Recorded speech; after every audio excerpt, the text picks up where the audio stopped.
আসসালামু আলাইকুম friends, welcome back to my channel.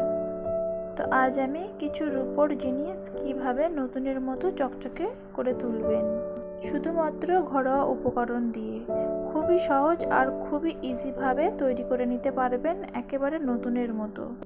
তো যে জিনিসগুলো দিয়ে আমি রূপাগুলো পরিষ্কার করব, আশা করছি এই সব জিনিসগুলো সকলের ঘরেই থাকে।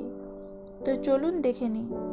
তো এখানে আমি কিছু রূপোর জিনিস নিয়েছি, আর রূপোগুলো দেখুন কতটা কালো, অতটা বোঝা যাচ্ছে না, কিন্তু এই রূপোটা অনেকটা কালো হয়ে গিয়েছে। তো অনেক সময় দেখা যায় কোনো জিনিস ব্যবহার না করলে পরে থেকে থেকে দেখবেন কালো হয়ে যায়। তো আমরা এই জিনিসগুলো পরিষ্কার করার জন্য সোনার দোকানে দিয়ে আসি পরিষ্কারের জন্য। তো সোনার দোকানে পয়সা ওয়েস্ট না করে এই ট্রিকটা দেখলেই আপনারা বুঝতে পারবেন যে আমি কীভাবে পরিষ্কার করছি। আর এই ট্রিকটা 100% গ্যারান্টি। আপনারা যদি একবার করে দেখেন তাহলে অবশ্যই বুঝতে পারবেন যে কতটা হেল্পফুল। তো প্রথমে একটি হাঁড়ির মধ্যে আমি 1 চা চামচ দিয়ে দিলাম ডিটারজেন্ট পাউডার, আর এখানে আমি দিয়ে দিচ্ছি 2 চা চামচ মতো চা পাতা, আর এখানে আমি 1 থেকে 1.5 গ্লাস মতো পানি দিয়েছি। দেখুন খুব সুন্দরভাবে ফুটে উঠেছে। তো তার মধ্যে আমি নেপুরগুলোকে দিয়ে দিলাম। আপনারা এই ট্রিকটায় যে কোনো রূপোর জিনিসকে দিয়ে পরিষ্কার করতে পারবেন, একেবারে নতুনের মতো চকচকে হয়ে উঠবে। তো দেওয়ার সাথেই আমি তুলে দেখালাম কতটা পরিষ্কার হয়েছে, আপনারা দেখেই বুঝতে পারছেন। তো যদিও এখানে ক্লিয়ার বোঝা যাচ্ছে না, তো গ্যারান্টির সাথে বলছি আপনারা চাইলে এই ট্রিকটা একবার হলেও ট্রাই করতে পারেন। আশা করছি অনেক ফল পাবেন। তো এখানে দেখুন 5 মিনিট পর আমি রূপোর নেপুরগুলোকে তুলে নিচ্ছি। তো এইগুলো পানিতে গরম অবস্থাতেই অনেক পরিষ্কার হয়ে গিয়েছে, আর যেহেতু এটা চা পাতার মধ্যে দিয়ে আমি করেছি, চা পাতাগুলো এর মধ্যে ঢুকে আছে। তো দেখুন আমি একটা ব্রাশ নিয়ে একটু পরিষ্কার করে নেব, জাস্ট হালকা, খুব বেশিও আপনাকে খাটতে হবে না। তো এখানে আমি হালকা হালকা করে ব্রাশ নিয়ে একটু পরিষ্কার করে নিচ্ছি, কারণ চা পাতাগুলো ওর মধ্যে ঢুকে আছে। তারপরে আমি ধুয়ে দেখাচ্ছি। তো এখানে দেখুন নেপুরগুলো কতটা সুন্দর পরিষ্কার হয়েছে। আর একটা ভালো করে জিনিস ফলো করুন, দেখুন এই একটা জিনিসের মধ্যে আমি দেখেছি পায়ের নেপুরের এই যে গোল চাকতিটা আছে এর মধ্যে দেখুন একটুও কিন্তু কালো ভাবটা নেই, একেবারে পরিষ্কার হয়ে গেছে। তো আর 2 নম্বর টিপসে আসলাম। তো এখানে আর এক জোড়া আমি রূপোর জিনিস নিয়েছি, যে কোনো রূপোর নিলেই হবে। যদি কালো হয়ে থাকে তবে অবশ্যই এই ট্রিকটা ফলো করবেন। তো এখানে আমি 1 চা চামচ মতো লবণ নিয়েছি, আর একটা পাতিলেবুর অর্ধেকের নিয়েছি। তো রসটা আমি লবণের সাথে খুব ভালো মতো করে মিশিয়ে নিয়েছি।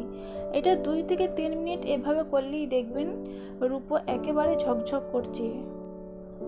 তো এবারে আমি এটা একটু লেবুটা নিয়ে ভালো করে ঘষে নেব, তাহলে দেখবেন আরও সুন্দর পরিষ্কার হয়ে যাবে।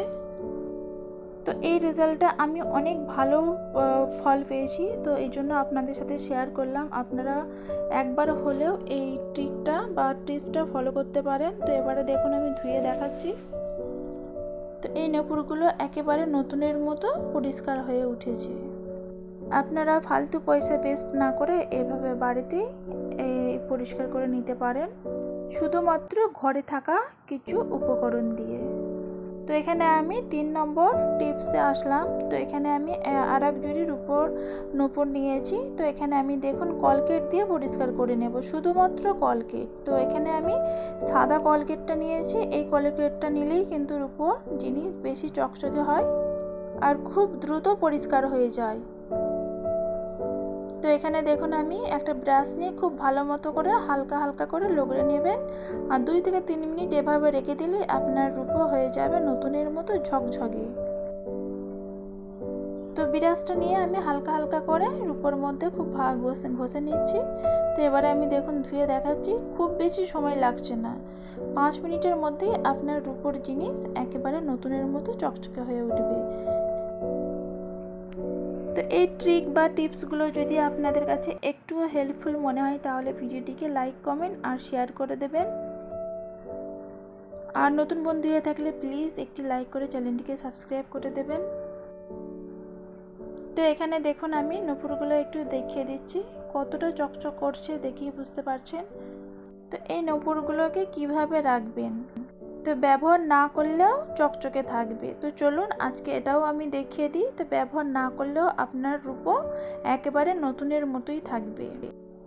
তো একটা যে কোনো আপনার হাতের কাছে একটা যে কোনো বক্স মতো নেবেন। তো তার মধ্যে আমি দেখুন প্রত্যেকটা পায়ের নুপুর রেখে দিয়েছি। তো এবারে আমি দিয়ে দিচ্ছি এখানে কিছুটা পাউডার দিলে আপনার রূপো একটুও কিন্তু কালো হবে না। চাইলে এটা একবার ফলো করতে পারেন। তো এভাবে একটু মিশিয়ে নাড়াচাড়া করে রেখে দেবো। আর বেশি বড় করলাম না, এখানেই শেষ করলাম। আল্লাহ হাফিজ।